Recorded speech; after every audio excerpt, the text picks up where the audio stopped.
حضرت بلال بن رباح، آپ کے والد کا نام حضرت رباح تھا، حضرت بلال کے والد۔ وہ حضرت بلال ابھی بچپن میں چھوٹے سے تھے کہ والد انتقال کر گئے، یتیمی میں پرورش پائی جناب بلال نے، یتیمی میں، اور پھر دو بہنیں، ایک والدہ، ایک بھائی۔ حضرت بلال حبشی کا یہ خاندان مکے میں بکتا بکاتا کسی طرح عبداللہ بن جدعان کے پاس پہنچ گیا۔ بڑا پکا کافر تھا، بڑا پکا۔ ذرا اسلام کی روشنی چمکی نہ تھوڑی سی، حضرت ابوبکر صدیق رضی اللہ تعالیٰ عنہ اس رستے سے گزرتے تھے، اس رستے میں حضرت بلال کام کاج کیا کرتے تھے، بڑے محنت، بڑے جفاکش، بڑے ہمت والے۔ حضرت صدیق اکبر نے ایک دن روک کے کہا، بلال کب تک تو اتنے خداؤں کو پوجتا رہے گا، کب تک تو اتنے خداؤں کو پوجے گا، جگہ جگہ ماتھا ٹیکے گا، یہ تجھے کبھی غلامی سے آزاد نہیں کریں گے۔ میں تجھے ایک دروازہ بتلاتا ہوں، اگر تو اس دروازے پہ آئے گا تو وہ تجھے مکے کی گلی سے اٹھا کے کعبے کی چھت پہ کھڑا کر دیں گے۔ گلی ہے میرے پاس، دامن مصطفیٰ سے جو بھی لپٹا وہ یگانہ ہو گیا، جس کے حضور ہو گئے اس کا زمانہ ہو گیا۔ حضرت بلال حبشی رضی اللہ تعالیٰ عنہ کو بات بتلائی، سلیم الفطرت آدمی تھے، سنجیدہ آدمی تھے، اچھا مزاج رکھتے تھے، فہم و فراست رکھتے تھے۔ جناب بلال نے کلمہ پڑھ لیا، کلمہ پڑھ کے نا تو سب لوگوں نے کہا، بہت سارے لوگوں نے اپنا اسلام چھپا کے رکھا ہوا تھا۔ دو واقعات ایسے ہوئے کہ حضرت بلال کا اسلام ظاہر ہو گیا۔ کسی کام سے بت خانے بھیجا عبداللہ ابن جدعان نے، بت خانے گئے تو لگے ہوئے تھے بت، کتار اندر کتار، بتوں کی کتاریں بنی ہوئی تھی۔ حضرت بلال نے مٹی اٹھائی اور بتوں کے منہ پہ مار کے کہنے لگے، جو اپنا چہرہ صاف نہیں کر سکتے وہ کسی کو نفع نقصان کیا پہنچائیں گے۔ جو لوگ دیکھ رہے تھے انہوں نے آ کے عبداللہ ابن جدعان کو بتایا، کہا تیرا غلام ہے اور تو بہت بڑا سردار بنتا ہے، تیری عزت خاک میں مل جائے گی کسی کو پتہ چل گیا کہ عبداللہ کا غلام مسلمان ہو گیا۔ عبداللہ بن جدعان نے راتوں رات امیہ بن خلف سے بات کی اور امیہ سے کہا، یار یہ غلام لے لو، مفتی لے لو۔ بتایا نہیں امیہ کو، بتایا نہیں کہ مسلمان ہو گیا ہے۔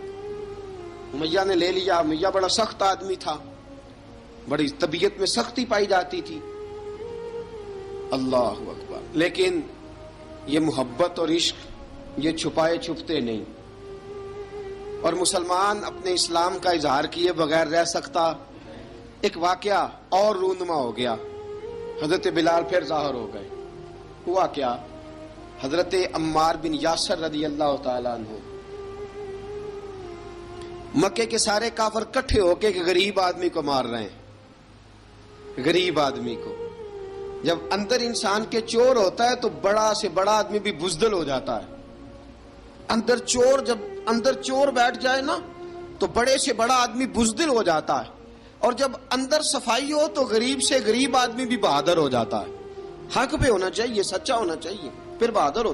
حضرت عمار بن یاسر رضی اللہ، ایک غریب آدمی، مکے کے سارے سردار مکے کے چوک میں کٹھے اور ایک دیوار کے ساتھ کھڑا کیا ہوا ہے حضرت عمار بن یاسر کو، اور کوڑے مار رہے ہیں،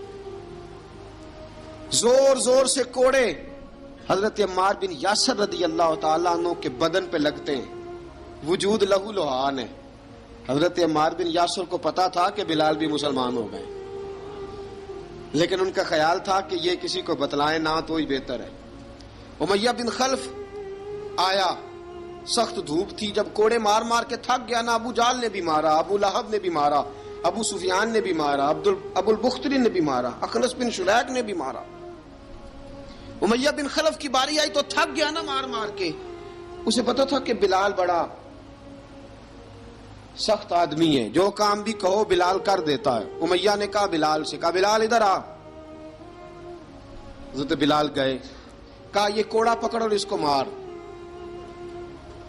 جناب بلال نے کوڑے کی طرف دیکھا، پھر حضرت عمار کی طرف دیکھا، جناب عمار نہ دیوار سے ذرا آگے ہوئے، تھوڑے سے کانپتی ٹانگوں کے ساتھ تھوڑے آگے ہوئے، اور حضرت بلال کے کان میں کہنے لگے یار 2-4 کوڑے مار لے، میرا کیا ہے، مجھے تو مار پاڑی رہی ہے نا، چل تو نہ اب اظہار نہ کر بیٹھنا، 2-4 کوڑے مار لے۔ حضرت سیدنا بلال حبشی نے نظر اٹھائی، جب پتا ہونا کہ سامنے آگ ہے اس میں کودنا بڑا مشکل کام ہے، جب پتا ہونا سامنے دریا ہے اس میں چھلانگ لگانا بڑا مشکل ہے، موت نظر آ رہی ہو تو اس طرف قدم اٹھتے نہیں۔ حضرت بلال کو پتا تھا یہ سارے کٹھے ہیں اور مجھے بھی ماریں گے، کوڑا دیا ہے، اور اسلام اجازت دیتا ہے رخصت کی۔ آپ کی گن پٹی پہ کسی شخص نے پسٹل رکھ دیا اور اس نے کہا کہو کہ میں کافر ہوں تو اجازت ہے، کہہ دو، جان بچاؤ، اسلام اجازت دیتا ہے۔ لیکن سیدنا بلال، حضرت بلال رضی اللہ تعالیٰ عنہ، حضرت بلال حبشی رضی اللہ تعالیٰ عنہ نے حضرت عمار بن یاسر نے کہا یار تو 2-4 کوڑے مار لے لیکن اپنا آپ بچا۔ حضرت بلال کہنے لگے ٹھیک ہے، حضرت بلال کہتے ہیں ٹھیک ہے، میں 2-4 کوڑے مار لیتا ہوں لیکن اپنا آپ بچا لیتا ہوں۔ اب جلدی سے امیہ بن خلف چلایا، کہنے لگا تجھے کہا کوڑا مار، پکڑ کوڑا۔ حضرت بلال نے کوڑا ہاتھ میں لیا، ایک دفعہ امیہ کی طرف دیکھا، پھر ابو جہل کی طرف دیکھا، پھر ابو لہب کی طرف دیکھا، سارے کافروں پہ نظر دوڑائی، اور پھر عمار بن یاسر کی طرف دیکھا، کہا عمار تو مار کھا سکتا ہے تو میں نہیں کھا سکتا، عمار تیرے وجود پہ زخم لگ سکتے ہیں تو میرے پہ نہیں لگ سکتے، عمار جس خدا کا تو کلمہ پڑھتا ہے اسی کا میں پڑھتا ہوں، اور جس زلفوں کا تو قیدی ہے میں بھی اسی محمد عربی کی زلفوں کا قیدی ہوں۔ اب دیکھ ذرا مل کے مار کھانے میں کیا مزہ ہے، ذرا دیکھتے ہیں ذرا کٹھے ہو کے ظلم سہنے میں کیا لطف آتا ہے۔ حضرت سیدنا بلال حبشی نے زور زور سے کوڑا گھمایا، اعلان بغاوت ہونے لگا ہے، بلال آنے لگے ہیں میدان عمل میں۔ جناب بلال نے زور زور سے کوڑا گھمایا اور گھما کے دور پھینکا، اور امیہ کی طرف دیکھ کے کہنے لگے یہ عمار اکیلا نہیں، اسے تنہا نہ سمجھنا، یہ اکیلا مار نہیں کھائے گا۔ اشہد ان لا الہ الا اللہ واشہد ان محمدن عبدہ ورسولہ، فرمایا تیاری کر کے نکلو، اب عمار اکیلا مار نہیں کھایا کرے گا، جب عمار مار کھائے گا تو اس کے ساتھ حصہ داری کرنے بلال بھی آیا کرے گا۔ حضرت بلال میدان عمل میں، اب کافروں پہ سناٹا چھا گیا۔ بلال تیری جرت، تیری یہ ہمت، تو انکار کرے، تیرا یہ چارہ، تیرے منہ سے یہ لفظ نکلے، ان الذین قالوا ربنا اللہ ثم استقاموا تتنزل علیہم الملائکہ الا تخافوا ولا تحزنوا وابشروا بالجنۃ التی کنتم توعدون۔ رب فرماتا ہے تم کہو میں نے اللہ کو مان لیا، رب کو مان کر پھر ڈٹ جانا، تمہاری دنیا مدد کرے نہ کرے اللہ تمہاری مدد کے لیے فرشتوں کا نزول فرما دے گا، لوگ مدد کرے نہ کرے اللہ کے فرشتے تمہاری مدد کریں گے۔ جناب سیدنا بلال نے اعلان کر دیا میں نہیں ماروں گا، ادھر آ ستمگر ہنر آزمائیں، تو تیر آزما ہم جگر آزمائیں، فرمایا کر لو تیاری آ جاؤ۔ اب وہ سارے نا، کیونکہ سب سے سخت مشہور تھا نا امیہ، اب سارے دیکھنے لگے امیہ کی طرف، امیہ کو اب اسے سمجھ نہیں آ رہی میں کیا کروں۔ بلال نے تو کبھی نہ کی نہیں، تو جو کہتے تھے کر گزرتا تھا، یہ عجیب معاملہ ہے۔ کہنے لگا بلال تجھے پتا ہے تو کیا کر رہا ہے، تو نے جذبات میں آ کے اعلان تو کر دیا، تجھے اس کا پتا ہے؟ جناب بلال حبشی رضی اللہ تعالیٰ عنہ فرمانے لگے مجھے پتا ہے تو مجھے مارے گا، مجھے پتا ہے مجھے سزائیں دے گا، مجھے سارا پتا ہے، لیکن عقل کو تنقید سے فرصت نہیں، عشق پر ایمان کی بنیاد رکھ۔ فرمایا میں نے عقل کے گھوڑے دوڑانے چھوڑ دیے ہیں، بس کلمہ جو پڑھ لیا ہے، جب اعلان جو کر لیا ہے، جب محبت جو کی، تو اب اس میں کسی قسم کی مصلحت کی اجازت نہیں۔ اقبال کہتا ہے کہ پختہ ہوتی ہے اگر مصلحت اندیش ہو عقل، عشق ہو مصلحت اندیش تو ہے خام ابھی، اور بے خطر کود پڑا آتش نمرود میں عشق، عقل تھی محو تماشائے لبے بام ابھی۔ فرمایا عقل پختہ ہوتی ہے اگر سوچا جائے، عشق کے معاملے میں سوچا جائے تو عشق کمزور ہوتا ہے، وہاں سوچنے سمجھنے کی اجازت ہوتی نہیں. سوچنا سمجھنا تھا کلمہ پڑھنے سے پہلے، اب تو پڑھ لیا، اب سوچنے کا نہیں، اب عمل کرنے کا وقت ہے. اب جناب بلال پر سختی شروع ہوئی، مارنا شروع ہوئے. کس کس انداز میں مارا؟ لوہے کی سلاخیں پہنا کر عرب کی تپتی ہوئی ریت پہ لٹا دیا. جب لوہا گرم ہوتا، سلاخیں گرم ہوتی، وہ وجود کو لگتی. پہلے خاموش رہتے، پہلے علامہ ندوی نے لکھا پہلے چپ رہتے، پہلے احد احد نہیں کہتے تھے، پہلے احد احد نہیں کہتے. جب تکلیف بڑھ جاتی نا تو پھر زبان سے نکلتا احد احد احد. وہ وحدہ لا شریک ہے، وہ وحدہ لا شریک ہے. جب تکلیف بڑھتی پھر امیہ کیا کرتا؟ پھر امیہ حضرت بلال رضی اللہ تعالیٰ عنہ کے گلے میں رسی ڈالتا اور مکے کے اوباش لڑکوں کے ہاتھ میں دیتا. مکے کی گلیوں میں کبھی کسی پاگل کو آپ گزرتے دیکھو نا، لڑکے اسے چھیڑ رہے ہوں، آپ کو پتا ہے وہ پاگل ہے، اس نے زیادتی بھی کی ہے. لڑکے چھیڑتے ہوں تو بزرگ اور سیانے لوگ منع کرتے ہیں، کہتے ہیں بدتمیزوں نہ کرو، وہ تو بیچارہ دیوانہ ہے، وہ تو پاگل ہے. مکے کی گلیوں میں حضرت بلال جب گلے میں رسی ڈال کے، ذرا دوستوں خیال تو کرو، بٹن کھلا ہو تو ہم بازار میں جانا پسند نہیں کرتے، کپڑے تھوڑے میلے ہوں تو گلی میں نکلتے نہیں. بلال تو مہذب آدمی ہے، سنجیدہ آدمی ہے، یہ کیا ہو رہا؟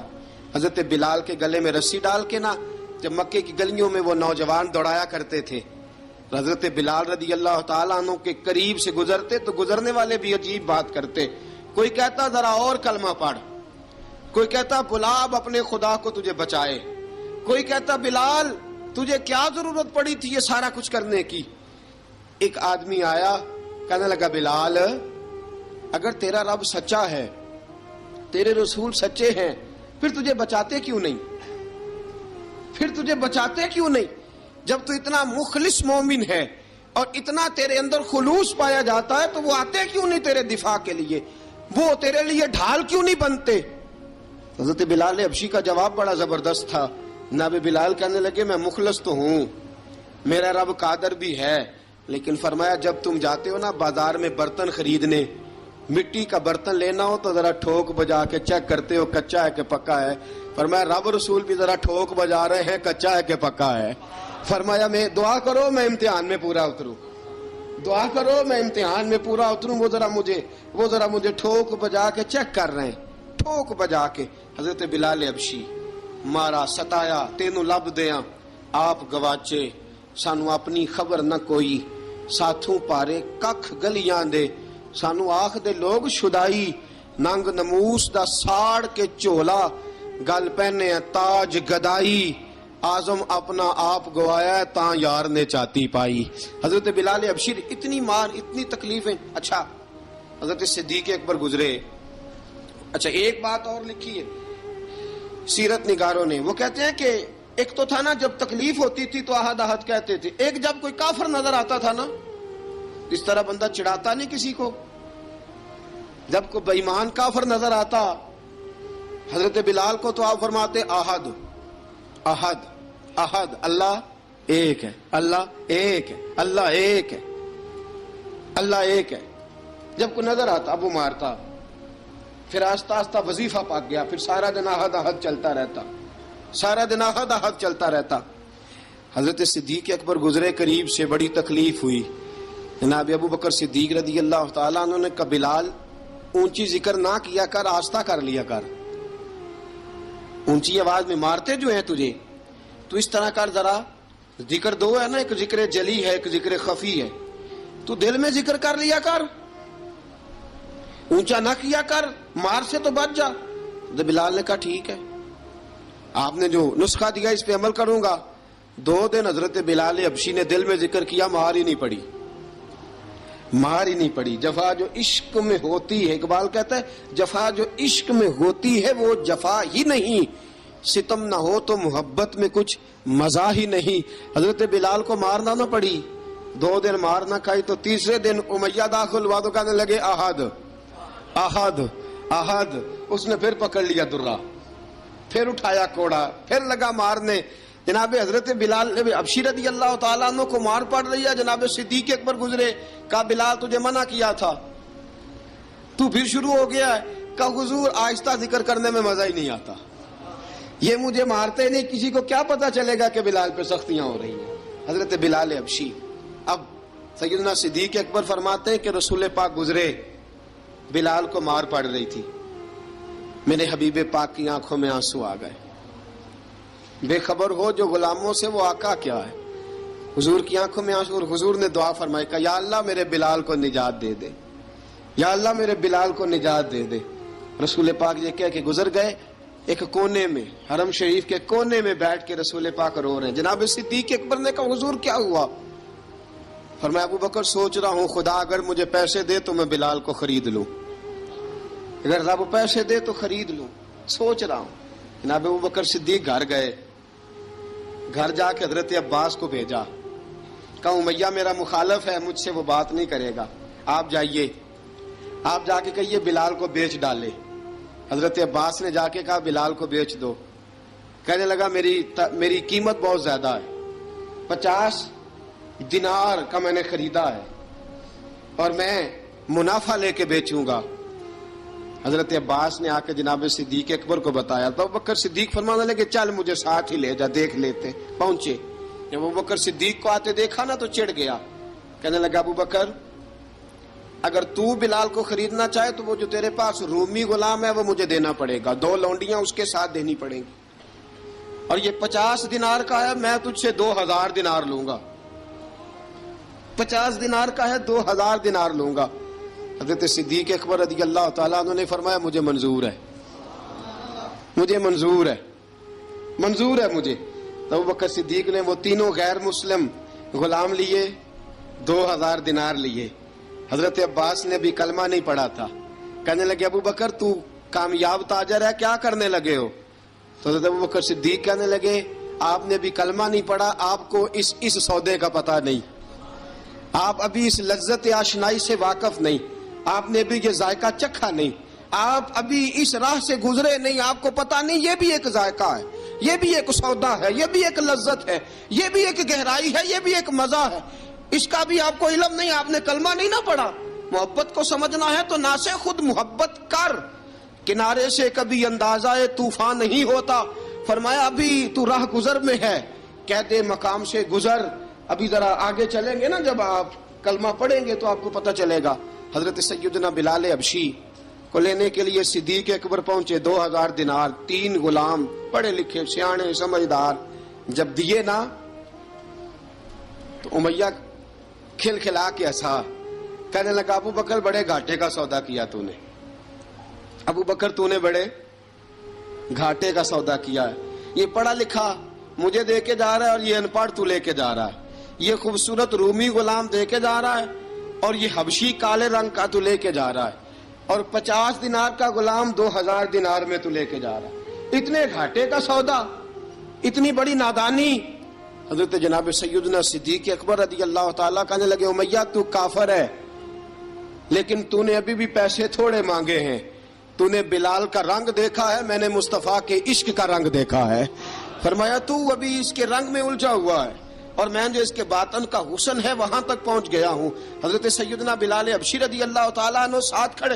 ابو بکر صدیق رضی اللہ تعالیٰ عنہ نے ارشاد فرمایا اگر میں یمن کا حکمران ہوتا، یمن کا بادشاہ ہوتا، اور تو مجھے کہتا کہ بلال میں تب دوں گا جب تو مجھے یمن کی حکمرانی دے گا، فرمایا میں تجھے یمن کی حکمرانی بھی دے دیتا لیکن بلال کو ضرور خرید کے لے جاتا.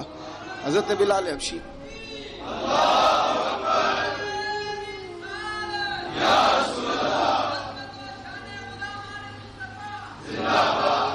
جناب سیدنا بلال حبشی، حضرت سیدنا ابو بکر صدیق فرماتے ہیں جب میں بلال کو لینے گیا تو حال پتہ کیا تھا؟ ادھر دیکھیے گا.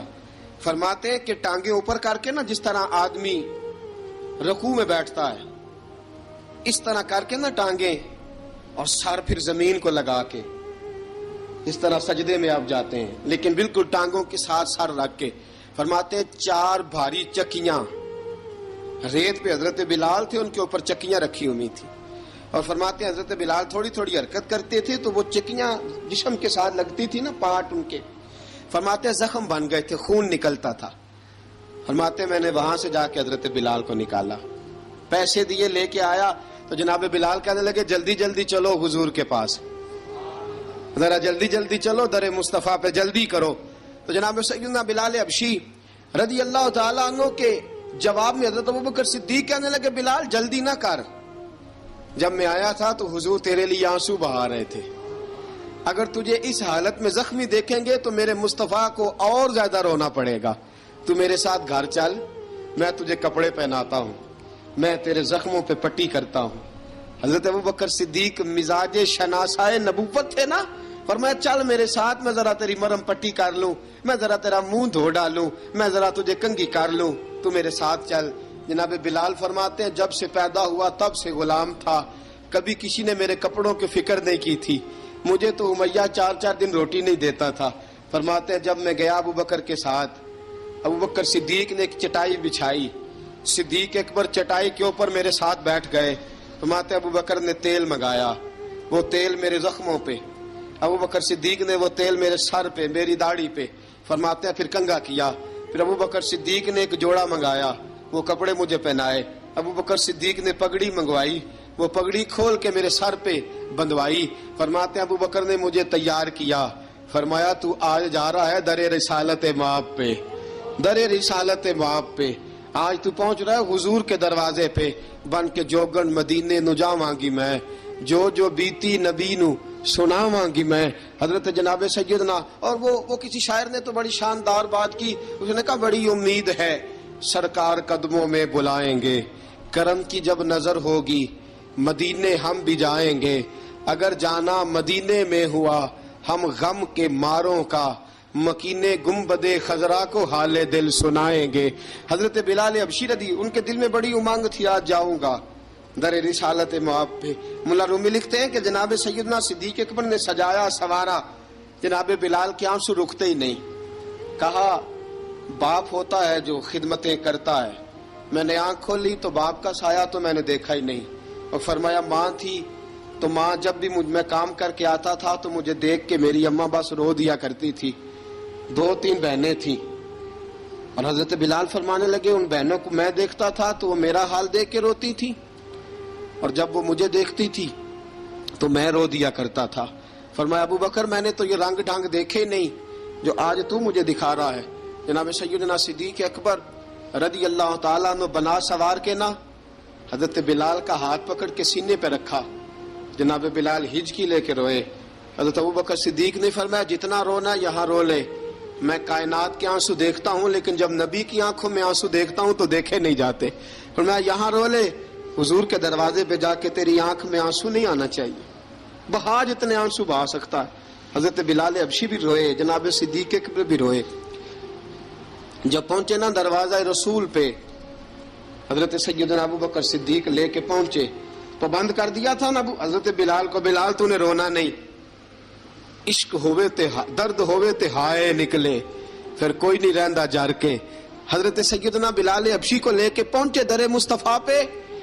رسول اکرم صلی اللہ تعالی علیہ وسلم نے ایک نظر حضرت بلال پہ ڈالی، جناب بلال نے یوں آنکھ ملائی تو سر جھکا لیا، وعدہ کیا تھا نا رونا نہیں، سر جھکا لیا. اب دوسری نظر نبی کریم صلی اللہ تعالی علیہ وسلم نے جب اٹھائی نا حضرت ابو بکر صدیق کی طرف تو حضور نے فرمایا صدیق تیرا شکریہ، ابو بکر اللہ تجھے جزا دے. جب رسول پاک کی زبان سے یہ لفظ نکلے تو جناب صدیق اکبر نے ہاتھ اٹھائے، یوں ہاتھ باندھے جب رسول پاک کے سامنے تو سب سے زیادہ آنسو ابو بکر صدیق کے اپنے نکل گئے. کہا یا رسول اللہ میں غریب بے نوا، تو امیر حرم، تو کجا من کجا.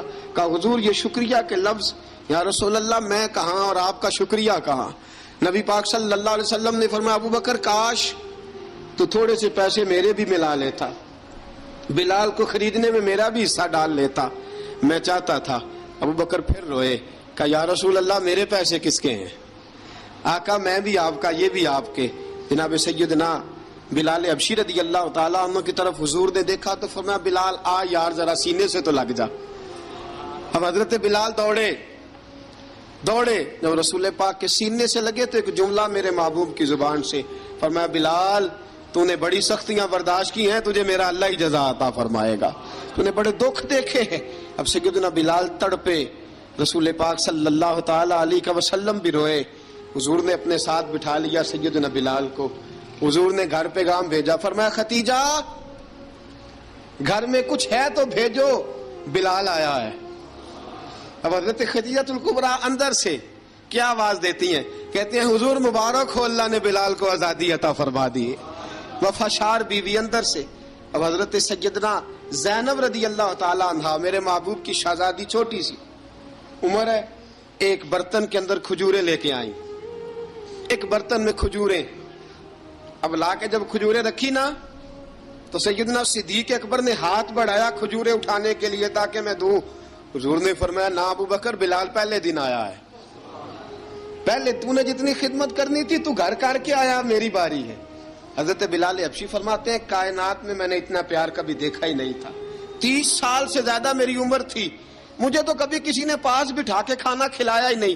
فرماتے ہیں رسول پاک سخت سخت کھجوریں سائیڈ پہ کرتے، اندر سے نرم کھجور نکالتے، اس کھجور سے تھوڑا سا چھلکا جدا کرتے، فرماتے ہیں پھر اس کو توڑتے، اس کے اندر سے وہ گھٹلیاں اتار کے حضور ایک سائیڈ پہ کرتے، وہ نرم کھجور رسول جب میری طرف بڑھاتے، حضرت بلال فرماتے ہیں بھوک تو بڑی تھی لیکن آج بھوک ساری بھول گئی تھی، آج مجھے یوں لگتا تھا جیسے میں زمین پہ نہیں عرش کی بلندیوں پہ بیٹھا ہوا ہوں، آج لگتا تھا کائنات کی ساری نعمتیں، ساری رحمتیں، سارا کرم، ساری عطا، سارا فضل، ساری عنایتیں میری جھولی میں گر گئی ہیں۔ فرماتے ہیں رسول پاک صلی اللہ تعالی علیہ وآلہ وسلم نے مجھے بڑے محبت سے بٹھایا، حضور علیہ السلام نے محبت سے کھلایا، دودھ پلایا، فرماتے بڑا پیار کر کے نا تو جناب سیدنا صدیق اکبر نے کہا حضور بلال کی ڈیوٹی کیا ہوگی؟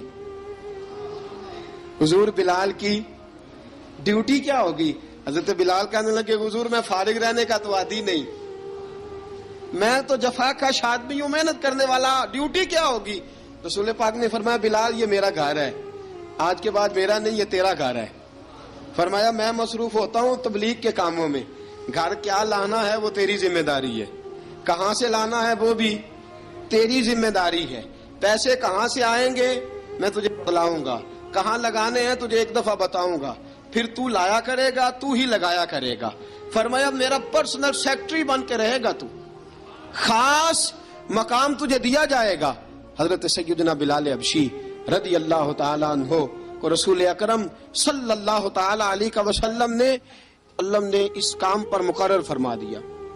اب دیکھیے حضرت بلال رضی اللہ تعالی عنہ جب در مصطفیٰ صلی اللہ تعالی علیہ وسلم پر پہنچ جاتے ہیں، اور پہنچنے کے بعد کیا مسئلہ ہے جی، کیوں نہیں چل رہا؟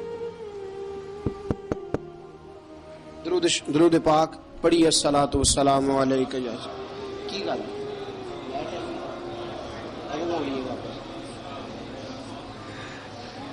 میں یہ گزارش کر رہا تھا کہ حضرت بلال حبشی رضی اللہ تعالیٰ عنہ کو رسول پاک نے یہ ڈیوٹی عطا فرما دی۔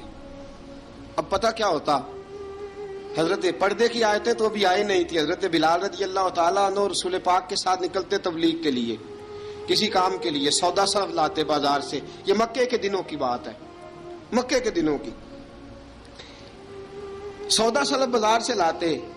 اب 4 بیٹیاں تھی حضرت خدیجہ الکبریٰ کی، گھر کے کام کاج ہوتے تھے، جب ذرا فارغ ہوتے دروازے پہ دستک دیتے، حضرت خدیجہ فرماتی بلال تو آ گیا ہے، وہ دستک سے پہچانتی ہے کہ بلال کے دستک ہے، بلال آ گیا ہے، کہا اماں جی میں سارے کام کاج باہر کے ختم کر آیا ہوں، گھر کا کوئی کام ہے تو ذرا مجھے بتاؤ۔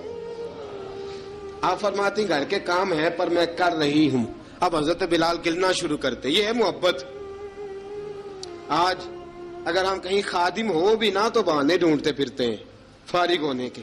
حضرت بلال فرماتے آپ نے چکی پیس لی ہے، گھر میں جھاڑو دے لیا ہے، بچوں کے لیے دودھ آ گیا ہے، بکریوں کا دودھ دھو لیا گیا ہے، ایک ایک کام پوچھتے ہیں۔ حضرت خدیجہ الکبریٰ فرماتی یہ بھی ہو گیا، یہ بھی ہو گیا، چکی رہ گئی ہے پیسنے والی۔ فرماتے ذرا دروازہ کھول دو میں پیس ڈالتا ہوں۔ حضرت بلال گھر کی چکی پیستے، گھر کے کام کاج کرتے۔ ایک دن نہ دار ارقم میں رسول پاک تھے تو باہر سے کچھ شورش ہوئی، حضرت بلال حبشی کہنے لگے حضور ایک نیزہ نہیں منگوا دیتے مجھے؟ ایک نیزہ۔ ساری دنیا حضرت بلال کو مؤذن رسول سمجھتی ہے اور ہیں بھی، لیکن حضرت بلال سب سے پہلے نیزہ بردار بھی ہیں. سب سے پہلے نبی پاک کی حفاظت کے لیے نیزہ جس شخص نے اٹھایا ہے، تلوار اٹھانے والے اور ہیں، جان قربان، نیزہ سب سے پہلے حضرت بلال کا. حضور ایک نیزہ نہیں منگوا دیتے؟ بلال کیا کرنا ہے؟ کہا یا رسول اللہ یہ کافر ہلکی پھلکی شرارت کرتے رہتے ہیں، ذرا میرے ہاتھ میں نیزہ ہوگا نا تو قریب کوئی نہیں آئے گا. یہ کرتے رہتے ہیں نا ہلکی پھلکی شرارت، باز نہیں آتے، نیزہ دے دیں گے نا تو قریب کوئی نہیں آئے گا. اب رسول پاک نے نیزہ دے دیا، منگوا دیا. اب حضرت بلال کے ہاتھ میں نیزہ ہوتا، رسول پاک کے آگے آگے چلتے، آگے آگے آگے آگے. نبی کریم صلی اللہ تعالی علیہ وآلہ وسلم دار ارقم میں جا کے تبلیغ کا کام شروع کرتے تو حضرت بلال دروازے پہ نیزہ لے کے کھڑے ہو جاتے. حضور نے فرمایا بلال تو ادھر کھڑا ہو گیا. یا رسول اللہ انشاءاللہ جب تک میں کھڑا ہوں اندر کوئی کافر آ نہیں سکتا، اندر کوئی نہیں آئے گا، میں محافظ بن کے کھڑا ہوں. حضرت بلال حبشی رضی اللہ تعالیٰ عنہ نے ہمیشہ، اور یہ نیزہ ہمیشہ پاس رکھا، بدر میں بھی، احد میں بھی، تبوک میں بھی، یرموک میں بھی، خندق میں بھی. جب نبی پاک نماز پڑھانے کے لیے کھڑے ہوتے تو حضرت بلال نیزہ نبی پاک کے آگے گاڑ دیتے. یہ سترا بن گیا، اب کوئی آگے سے گزرے گا تو اسے تکلیف نہیں ہوگی، گناہ نہیں ہوگا، حضور کے آگے رکھ دیتے. حضرت بلال حبشی نے مکے کے 13 سال سابقون الاولون میں سے ہیں. قرآن کہتا ہے والسابقون الاولون من المہاجرین والانصار. فرمایا وہ جو پہلے سبقت لینے والے ہیں نا مہاجر اور انصار، پہلے جنہوں نے سب سے پہلے کلمہ پڑھا، وہ مہاجر اور انصار جنہوں نے پہلے کلمہ پڑھا. اور فرمایا والذین اتبعوہم بإحسان، اور وہ جنہوں نے احسان کے ساتھ ان کی پیروی کی، رضی اللہ عنہم ورضوا عنہ. فرمایا وہ اللہ سے راضی ہیں، اللہ ان سے راضی ہے، اللہ انہیں جنت میں داخل کرے گا جس کے نیچے نہریں بہہ رہی ہیں. ذالک الفوز العظیم. فرمایا یہ بہت بڑی کامیابی ہے پہلے کلمہ پڑھ لینا. حضرت بلال سابقون الاولون میں سے، پہلے کلمہ پڑھنے والے لوگوں میں سے. جناب سیدنا بلال حبشی رضی اللہ تعالیٰ عنہ نے پوری دلیری کے ساتھ کام کیا. اب آ گیا وقت ہجرت کا. رسول پاک صلی اللہ تعالیٰ علیہ وسلم نے حضرت بلال کو فرمایا بلال تو ہجرت کر جا مدینے کی طرف، چلا جا. حضرت بلال نے عرض کی حضور میں غلام ہوں، خادم ہوں، ہر حکم ماننا میری ڈیوٹی ہے، لیکن ایک عرض کرنی ہے صرف. حضور نے فرمایا بلال کرو. کہا یا رسول اللہ آپ مدینے آئیں گے نا؟ آپ آئیں گے مدینے؟ رسول پاک صلی اللہ علیہ وسلم مسکرا پڑے، فرمایا ہاں میں بھی آؤں گا. کہا حضور بس ٹھیک ہے، بتائیں کب جانا ہے، بس اتنی سی بات ہے. آپ آئیں گے نا؟ حضور نے فرمایا آؤں گا. کہا ٹھیک ہے، بتائیں کب جانا ہے. سرور کون مکان سیاح لا مکان صلی اللہ تعالی علیہ وسلم نے فرمایا بلال یہ 16 مرد، عورتوں، بچوں پر مشتمل 16 لوگوں پر مشتمل یہ قافلہ ہے. اس قافلے کے اوپر تجھے میں امیر مقرر کرتا ہوں، تو ان کو لے کے جائے گا مکے سے مدینے. 250 کلومیٹر کا سفر، 250 میل کا سفر. حضرت بلال حبشی رضی اللہ تعالیٰ عنہ قافلے کے امیر بن کے، سخت گرمی کا موسم. حضرت بلال کے ہاتھوں میں تلوار ہے، ایک ہاتھ میں نیزہ ہے، ایک ہاتھ میں تلوار ہے. تیر آپ نے پیچھے باندھ رکھے ہیں پشت پہ، اور آپ لے کے جا رہے ہیں، کبھی قافلے کے آگے، کبھی پیچھے، کبھی دائیں کبھی بائیں. وہ عورتیں اور بچے ذرا پریشان ہوتے تو حضرت بلال فرماتے پریشان ہونے کی ضرورت نہیں، ہمیں مصطفیٰ کریم نے بھیجا ہے، ہمیں نبی اکرم صلی اللہ علیہ وسلم نے بھیجا. میرا یقین بڑا مضبوط ہے، فرمایا نبی پاک صلی اللہ علیہ وسلم نے بھیجا، فکر نہ کرو چلو. اب یہ قافلہ جا رہا ہے. حضرت بلال حبشی نے بخیر و عافیت سپہ سالار بن کر اس قافلے کو پہنچایا مدینے میں. اب مدینے پہنچا کے سارے لوگ مدینے والے مدینے میں لگ گئے اپنے اپنے کام. حضرت بلال پہلے دن ہی آ کے مدینہ منورہ سے باہر سرحد پہ کھڑے ہو گئے. کہا بلال ادھر کیا کر رہے ہو؟ کہا وعدہ کیا تھا یار نے آؤں گا دن ڈھلے. نبی پاک علیہ السلام نے وعدہ فرمایا تھا میں آؤں گا. اب میرا تو کام ہے نبی پاک کا انتظار کرنا، استقبال کرنا. حضرت بلال روز انتظار کرتے. رسول پاک تشریف لے آئے. حضور حکم کیا ہے؟ فرمایا مسجد بنانی ہے. مسجد ایک قباء بن رہی ہے. تو سب مزدوروں سے زیادہ کام حضرت بلال نے کیا. مسجد نبوی کی تعمیر شروع ہوئی تو سب سے زیادہ کام حضرت بلال نے کیا. مسجد بن گئی. اب جناب اذان کا معاملہ شروع ہو گیا، مسلمانوں کو نماز کے لیے کیسے بلائیں؟ ایک صحابی کہنے لگے حضور ہم اوپر آگ جلایا کریں گے، جب آگ جلے گی تو لوگوں کو پتہ چلے گا نماز کا وقت ہو گیا. ایک نے کہا ہم بڑی دف منگواتے ہیں، دف بجائیں گے، نماز کا وقت ہو گیا. حضور نے فرمایا جاؤ صبح فیصلہ کریں گے. رات صحابہ سوئے. حضرت عبداللہ ابن زید رضی اللہ تعالیٰ عنہ اور حضرت عمر فاروق رضی اللہ خواب دیکھتے ہیں، خواب میں کوئی اذان پڑھ رہا ہے، اللہ اکبر اللہ اکبر اللہ اکبر اللہ اکبر. اذان پڑھنی چاہیے نا؟ کیا خیال ہے آپ کا؟ اذان آنی چاہیے نا؟ میں ویسے معذرت کے ساتھ کبھی کبھی ایسا ہوتا ہے کہیں جماعت کرانے لگے نا تو کسی سے کہنا تکبیر پڑھو تو ایک دوسرے کو کہنا شروع کر دیتے ہیں تو پڑھ. میں اپنے استادوں کے پاس جب ہم پڑھتے تھے، حضرت اویسی صاحب رحمۃ اللہ علیہ کے پاس، تو ہم پڑھ رہے تھے، سبق تھوڑا رہتا تھا، دیر ہو گئی کلاس کو، تو ایک لڑکا آیا تو استاد کہنے لگے اذان پڑھ. کہنے لگا جی مجھے شرم آتی ہے. تو استاد فرمانے لگے یار میں تو بڑا بے شرم ہوں، 40 سال ہو گئے اذانیں پڑھ رہا ہوں، تمہیں شرم آتی؟ بڑا بے شرم ہوں، 40 سال سے اذان. کہنے لگا نہیں جی وہ والا معاملہ نہیں. فرمانے لگے یار گالی نکالتے وقت شرم آنی چاہیے، کسی کو برے لفظوں سے یاد کرتے وقت، کسی کا گلہ کرتے وقت، غیبت کرتے وقت، چغلی کرتے وقت، جھوٹ بولتے وقت، دغا اور فریب اور فراڈ کرتے وقت شرم آنی چاہیے. تجھے اذان دیتے وقت شرم آ رہی ہے. یہ ہمارا حال ہے. اذان آنی چاہیے، مشکل کام نہیں، سیکھنی چاہیے. میرے نبی کریم صلی اللہ علیہ وسلم نے فرمایا جس نے 40 دن تک اللہ کی رضا کے لیے 5 وقت کی اذان پڑھی، 40 دن صرف، فرمایا اللہ اس کے پچھلے سارے گناہ معاف فرما دے گا. اور فرمایا قیامت کے دن سب سے لمبی گردنیں مؤذنوں کی ہوں گی، اذان دینے والوں کی گردنیں اور قد لمبے ہوں گے. یا رسول اللہ پھر؟ فرمایا وہ لائن بنا کے جنت میں جائیں گے. فرمایا جب مؤذن جنت میں جا رہے ہوں گے تو سب سے آگے آگے میرا بلال ہوگا، سب سے آگے آگے مؤذنوں کا قائد اور لیڈر میرا بلال ہوگا، حضرت بلال حبشی رضی اللہ تعالیٰ عنہ. اب اذان کوئی کہنے لگا یہ کریں، کوئی کہنے لگا وہ کریں. اب حضرت عمر خواب دیکھتے ہیں کوئی اذان پڑھ رہا، عبداللہ ابن زید خواب دیکھتے ہیں کوئی اذان پڑھ رہا. اب جب یہ آئے آ کے سویرے حضور کو خوابیں سنائی، حضور اس طرح سے اذان پڑھی ہے. فرمایا جس طرح کی تمہاری خواب ہے نا اسی طرح میرے اللہ کی رضا بھی ہے. حضور اذان پڑھے گا کون؟ فرمایا بلال پڑھے گا. حضرت بلال کی آواز میں لکنت تھی، اشہد نہیں کہتے تھے، اسحد کہتے تھے، لکنت تھی. حضور نے فرمایا بلال کا اسحد بھی اللہ اشہد بنا کے قبول فرماتا ہے. لوگوں نے کہا حضور بلال اذان پڑھے گا؟ حضور نے فرمایا انشاءاللہ یہی پڑھے گا. حضور نے حضرت بلال کو اب اصحاب صوفہ میں پڑھتے بھی تھے، باقاعدہ علم بھی حاصل کرتے تھے، نبی پاک کے پاس تعلیم حاصل کرتے تھے، حضرت بلال حبشی. اب حضور نے فرمایا بلال یہ اذان کے لفظ ہیں تو اذان پڑھا کرے گا. جناب بلال حبشی کو اذان سکھا دی اور رسول پاک صلی اللہ تعالی وسلم نے فرمایا چڑھ جا مسجد نبوی کے ساتھ مینارے پہ، چڑھ جا ایک کونے پہ اور چڑھ کے اذان پڑھ. اب حضرت بلال حبشی رضی اللہ تعالیٰ عنہ نے سب سے پہلی اذان تاریخ میں پڑھی، سب سے پہلی اذان. 2 مرتبہ حضرت بلال اذان نہیں پڑھ سکے جب تک رسول پاک موجود ہے. 2 مرتبہ، ایک مرتبہ تو مدینہ منورہ میں کسی وجہ سے حضرت بلال اذان نہ دے سکے، ایک مرتبہ تبوک سے واپسی پہ سو گئے. حضور نے فرمایا بلال تیری ڈیوٹی ہے ہمیں جگانے کی. حضرت بلال خود بھی سو گئے. سویرے جب اچھی طرح سے سورج چمکا تو رسول پاک کی آنکھ کھلی. حضرت بلال کو حضور نے آواز دی، جناب بلال چونک کے اٹھے. فرمایا تجھے کہا تھا جگانا ہے. یا رسول اللہ ساری رات جاگتا رہا، جب جاگنے کا ٹائم آیا تو سو گیا.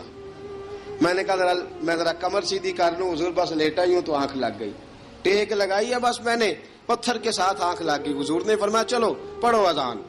حضرت بلال نے اذان پڑھی اور سورج چمکتے میں رسول پاک نے نماز ادا فرمائی. عزیز دوستو حضرت بلال حبشی نے ہمیشہ اذان پڑھی، ہمیشہ. نبی کریم صلی اللہ تعالی علیہ وسلم کے صحابہ ایک دن حضرت بلال سے کہنے لگے بلال تو ساری زندگی اذان پڑھتا رہا، مزہ کب آیا اذان پڑھنے کا؟ مزہ کب آیا؟ حضرت بلال کہنے لگے ایک اس دن جس دن مجھے حضور نے اذان سکھائی تھی، بڑا لطف آیا تھا حضور سے اذان سیکھنے کا. اور فرمایا ایک اس دن مجھے مزہ آیا جب میں نے کعبے کی چھت پہ کھڑے ہو کے اذان پڑھی ہے. حضرت بلال فرماتے ہیں سارے کافر زمین پہ کھڑے تھے گردنیں جھکائے، اور میرے مصطفیٰ کریم جب کسوا نامی اونٹنی پہ بیٹھے تھے نا اور میں اذان دے رہا تھا تو میں آج بڑا راضی تھا. میں کہہ رہا تھا یا اللہ کیا بات ہے، آج تو نے میرے حبیب کو کتنی عزتوں سے نوازا ہے. ایک ہے گھر کے کام کاج کرنا، اور میں پہلے بھی حدیث سنا چکا، حضرت بلال حبشی خود بخود لوگوں سے قرضہ لے لیتے تھے، حضور کو تکلیف ہی نہیں. بخاری مسلم بتاتی ہے خود بخود قرضے لے لیتے تھے، خود بخود. نبی پاک کو تکلیف ہی نہیں دیتے تھے، کام کاج ہے، مہمان آ جا رہے ہیں، ان کی خدمت کر دی ہے۔ بلال نے خود ہی قرضہ اٹھا لیا، قرضہ اٹھا کے خود بخود حضرت بلال سودا لے آئے، سودا لا کے جناب بلال نے پکا دیا۔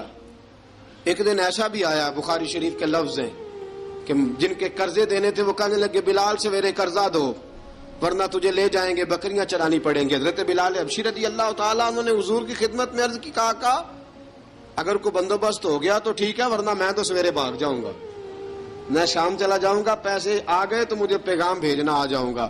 سویرے فجر سے پہلے حضور نے پیغام بھیج دیا، فرمایا بلال تیری مدد کے لیے اللہ نے 3 اونٹنیاں سامان کی بھیج دی ہیں۔ حضرت بلال حبشی رضی اللہ تعالیٰ عنہ نے سارا گھر کا کام کاج خود سے سنبھال لیا تھا۔ ایک دن غائب ہو گئے حضرت بلال اذان دے کے، فجر کی اذان دے کے، ایک دن فجر کی اذان دے کے غائب نہیں ہونا چاہیے، کیا خیال ہے آپ کا؟ مؤذن کو اذان دے کے غائب، اسے مسجد میں پھر رہنا چاہیے۔ حضرت بلال حبشی رضی اللہ تعالیٰ عنہ اذان پڑھی، غائب ہو گئے، صحابہ ڈھونڈ رہے ہیں بلال کدھر ہے، اقامت پڑھے۔ حضور نے فرمایا ٹھہر جاؤ، بلال آئے گا تو اقامت پڑھے گا، بلال آئے گا تو جلدی نہ کیا کرو مسجد میں، اگر 2-4 منٹ کبھی دیر ہو جائے نا نماز میں تو جلدی کوئی بات نہیں، اللہ کے گھر ہی آئے ہو نا، جلدی نہ مچایا کرو، اللہ کا گھر ہے، رحمت والی جگہ ہے۔ حضور نے فرمایا بلال آئے گا تو اذان پڑے گا۔ اب سب صحابہ خاموش ہیں کہ بلال جاتا نہیں، کام بھی اس کا کوئی ایسا نہیں۔ حضرت بلال دوڑے آئے، جلدی دوڑے آئے۔ رسول پاک صلی اللہ علیہ وسلم نے سوال ہی نہیں کیا کہ بلال تو کدھر سے آیا ہے، فرمایا آ گئے ہو؟ حضور آ گیا ہوں، پڑھو اقامت، پڑھو اقامت پڑھی، جماعت ہو گئی۔ اب صحابہ کرام علی مریدوان حیران ہے کہ حضور نے پوچھا ہی نہیں اور بلال آیا بھی دیر سے۔ حضرت جناب سیدنا صدیق اکبر، جناب مقداد، جناب سلمان فارسی، چند صحابہ نا حضرت بلال کو لے کے، کون ہے بلال تو کدھر تھا؟ راز کی کوئی بات ہے جو بتاتا نہیں، کدھر تھا؟ حضرت بلال رضی اللہ تعالیٰ عنہ کی آنکھوں میں آنسو آ گئے، رو پڑے۔ کہ بلال کوئی گہری بات ہے، بتا معاملہ کیا ہے، روتا کیوں ہے؟ حضرت بلال حبشی رضی اللہ تعالیٰ عنہ فرمانے لگے جب حضرت خدیجہ الکبریٰ گھر میں چکی پیستی تھی، تھک جاتی تھی نا تو میں مدد کرایا کرتا تھا۔ کتنے دن بیت گئے، جب فجر کی اذان دینے کے لیے گزرتا ہوں تو حضرت فاطمہ الزہرا کے بچے روتے ہوتے ہیں۔ فرمایا میں نے حضرت فاطمہ کو گود میں کھلایا ہے، مجھے اپنے محبوب کی شہزادی سے بڑا پیار ہے۔ کئی دنوں سے حضور کی خدمت میں عرض کر رہا تھا یا رسول اللہ کو مہربانی فرمائیں۔